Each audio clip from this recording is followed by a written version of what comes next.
How about this crowd right now?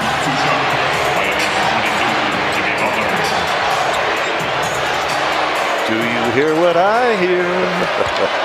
I do. Let's go Heat. Another Heat Nation road takeover. I'm back, baby. I'm back. I got a new camera. I'm very, very fancy now. I'm a big fancy YouTuber, okay? I'm back. Here playing good. I was going to make a video after the Hornets game. That was going to be my comeback video, but I said, you know what? I want to come back after a good win. And what a better way to come back, my first video of 2024, than to make a video after a muddy, gross, ugly, 80s, 90s style basketball, out of the mud, first game in like 5 years in the NBA that was under 100 points in overtime. I love it. I love this kind of basketball. Everybody keeps saying, oh, that game was so ugly. That game was so ugly. That game was beautiful. Mwah. I love that kind of basketball. I grew up a 90s Knicks fan. My favorite player growing up was Charles Oakley. That's my kind of basketball, baby. I love when the Heat win muddy, tough games like that. I love it. And let's be honest, that is not a game that we were supposed to win. Last year, we would not have won that game. And even this year, that's a tough kind of game to win. It's a back-to-back, and not only is it a back-to-back, you're flying from one city to another city. I forget if they were in Charlotte or Miami or wherever that Charlotte game was. I don't remember. Everything's such a blur. And you could see in that first half how it really affected them. And even the Nets, their previous game was in Paris. So, you know, they might have been jet lagged. They were playing like they were jet lagged too. Man, that was a rough first half. We end up going 0 for 12 from 3 in the first half. 26% from the field. We had more points in the third quarter than we did in the entire first half. Crazy, crazy. And I was sitting there, and as awful as that first half was, I was sitting there thinking to myself, like, well, the Nets aren't really playing that great either. I think they only had a few 3-pointers themselves. And I was like, we're only down 14. And I wasn't really that worried. But what I loved most about this win is that we weren't supposed to win that game, and we won anyway. Does that make sense? It's not a game we were supposed to win, and we won anyway. And we usually don't play that great against the Nets. I don't even think we beat them last year. I think this year, going into this, we were 1-2 against them. For whatever reason, they always give us problems. I don't know if it's a matchup thing, or if like just we play bad against them and they play good, or I don't know what the deal is. But they do have a lot of good guys on that team, even though they are struggling. But they always give us a hard time, the Nets. It's weird. It's like the Nets, the Bulls, and the Raptors, for whatever reason, are always like a thorn in our side. We had no Jaime and no Kevin Love that game. Seems like they should be back soon. I don't think anything's that seriously wrong with them. We really missed Jaime this game. We missed Jaime this game for sure. And of course, the big news of this game is Jimmy Butler is back. He hasn't played for a couple of weeks. He's back. I think this is only like the 6th or 7th game this season that we're going to be like ending a game with Jimmy, Bam, and Tyler hopefully intact. That's crazy. So that's great to see. And, it wasn't a surprise that we got off to a slow start. They're getting, Jimmy's getting back into it. The Jimmy, Bam, and Tyler thing, we've had what, 20-something different starting lineups this year. So, I'm not surprised it took a half to get into the swing of things, coming off a back-to-back, traveling, blah, blah, blah, all that stuff. So I wasn't freaking out after the first half. It's so nice. I missed watching Jimmy Butler play basketball. It's so nice to have him back. And especially when you get a game where Jimmy actually cares. Because everybody knows there's like different gears of Jimmy Butler. There's like the checked out Jimmy, I'll try a little bit Jimmy, the regular season Jimmy of like, you get your like 22, 7 and 5 Jimmy. And then there's like that, post All-Star break March Jimmy that like tries and has like engaged and he's emotional. We got that Jimmy last night. And credit to that ref that called that, I don't know what that, nobody seems to know what that flop foul was. Is that a jackhammer? Of course, there's a jackhammer going. If you hear a jackhammer in the background, I apologize. I can never win. Anytime I start shooting, immediately it's helicopters, jackhammers, leaf blowers, car alarms, dogs, neighbors, music. It's every single time. It's a phenomenon. That ref really seemed to light a fire under his you-know-what. I can't even find the play anywhere where that flop call was called. It seems because people were posting it what they thought it was on Twitter, but I don't think it was that. When these flopping calls happen, the refs let the gameplay play out, and then they'll call it instead of interrupting gameplay. So sometimes I think with how these flopping calls work, like a ref will see what they interpret as a flop. And then sometimes you might go a couple possessions, and then when there's like a dead ball, then they'll call the flop. It's very strange. And of all the egregious flopping we've seen, like it's like you're gonna call that? And it seems like it was under our basket and it was like an inbounds. It was some like weird dead play. And like Jimmy and someone on the Nets like bumped into each other, and Jimmy kind of went backwards, but it wasn't even like a play. It was the strangest thing, and no one seems to figure it out. But it ended up working out because it ticked off Jimmy. He ended up having a 14-point third quarter and ended up scoring 31 points. He's out here doing the too small on people. So thank you to that ref. Thank you for that, whatever that goofy call is. I don't know what these refs are on this season, but nobody seems to be happy with refs this season. I'm going to be all over the place. I'm a little rusty. I haven't done this in a month. I'm a little scatterbrained here, but just bear with me. So let's talk Bam. Bam had an interesting game. I don't think Bam usually plays that great against the Nets. Nick Claxton gives him a lot of problems, and shout out to Nick Claxton. Like Nick Claxton's tough, solid player, tough defender, tough kind of matchup. But the Nets definitely had a game plan of they were definitely focusing on Bam and trying to stop Bam offensively. A lot of doubling down on him, a lot of double teaming him. It ended up being okay because even though Bam only had 11 points, he made up for it by playing pretty good defense and 20 rebounds. Beautiful. And the beauty of this team is that on nights where, say, just because Bam doesn't have a big offensive game, we have other guys that can fill his shoes, like Jimmy and Tyler, who combined for 60 points tonight.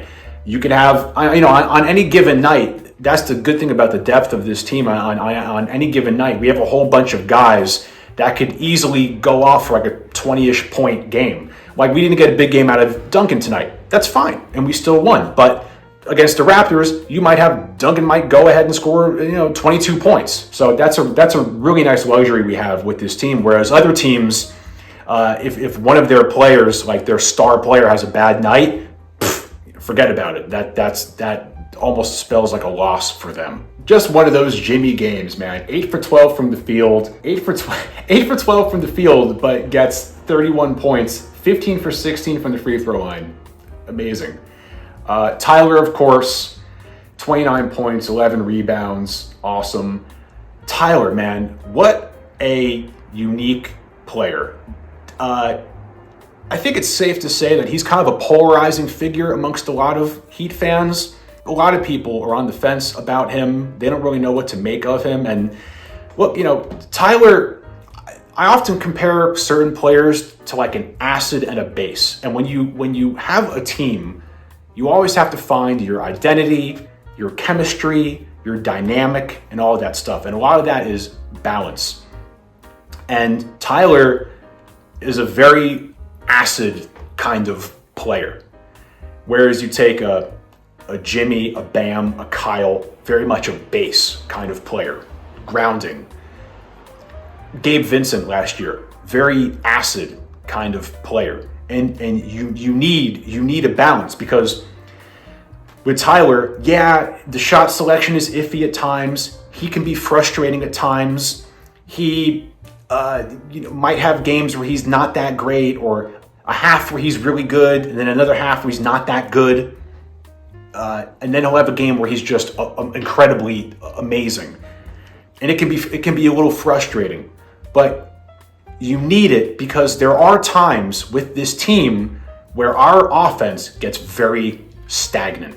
And I'll be watching this team and I'm like, is anybody going to do anything? Is anybody going to shoot? Like, sometimes I see lineups out there and I'm just like, I'm watching the TV. I'm like, who's going to score right now? Who's going to score right now? And when you have a guy like Tyler on your team, he's the guy that can just score randomly. And he's a guy that can give you a spark. He's a guy that could ignite your offense when you're kind of like stuck in a rut. And that's really, really important. And Tyler is that kind of guy where you have to just let him be him. You have to just let him cook.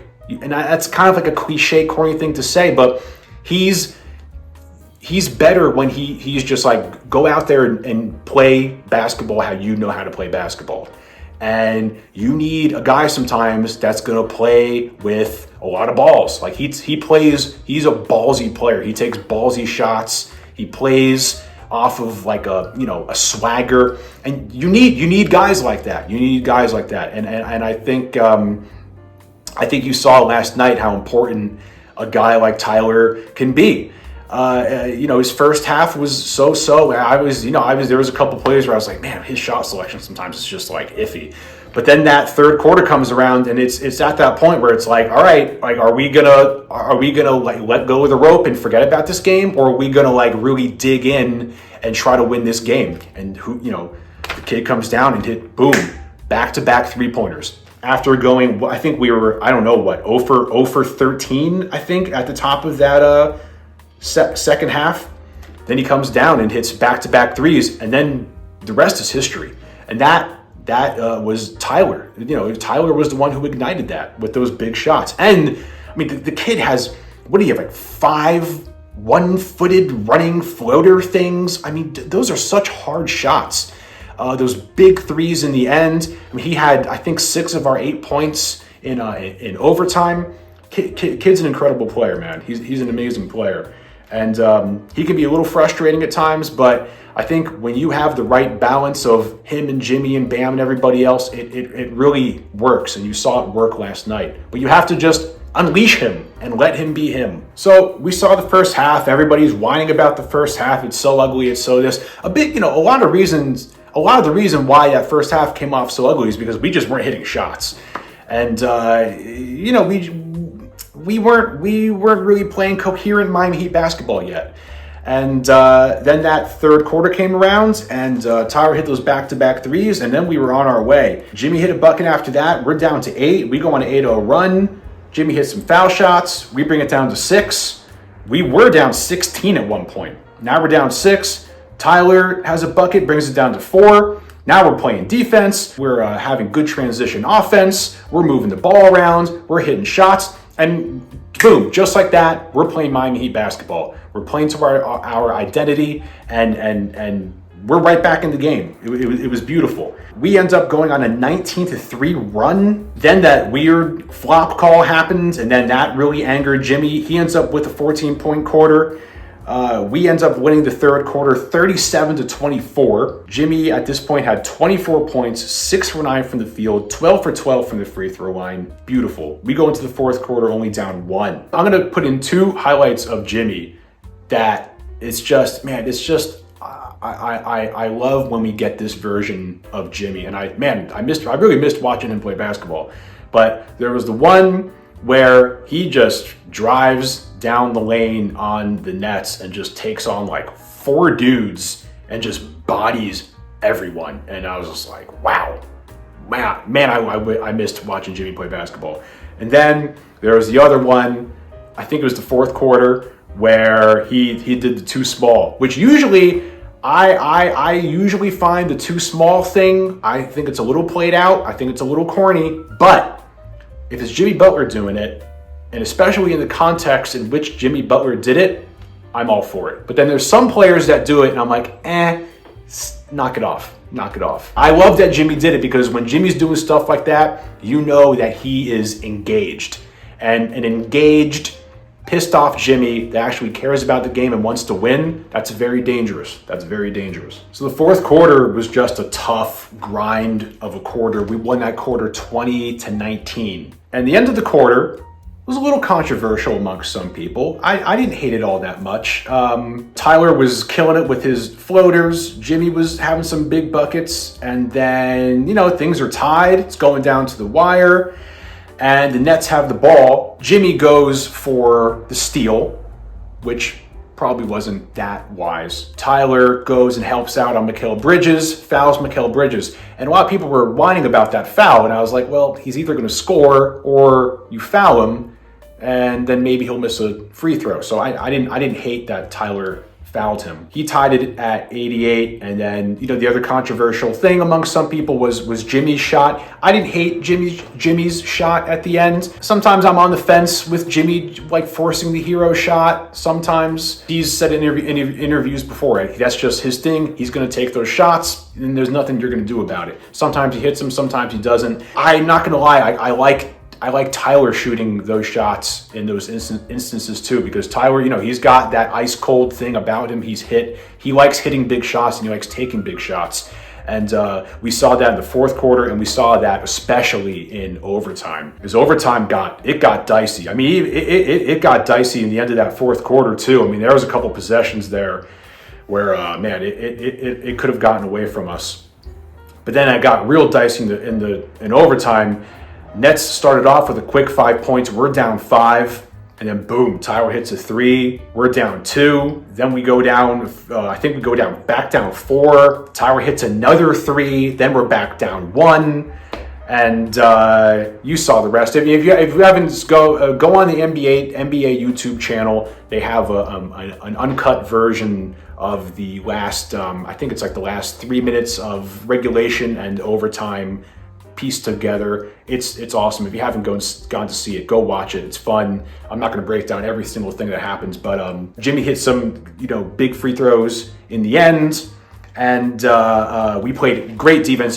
Josh Richardson, man, was really solid on Mikal Bridges on that last possession for the Nets. So shout out to him. I know he's kind of another kind of polarizing guy on the Heat. A lot of people are questionable. Like, should we be closing with him? And the question is, who else? I mean, would you rather be closing with Kyle or Josh? Should we trade for somebody? I don't know. That's above my pay grade. When it comes to that stuff, I'm just like, I think Spoelstra, who just got $100 billion whatever extension, I think he kind of knows what he's doing. So I never kind of come on here and I'm never like, oh, Spo should do this. Spo did this substitution wrong. Like, what do I know? What do I know? Should Haywood Highsmith have been in there guarding at the end of the fourth quarter and overtime? I don't know.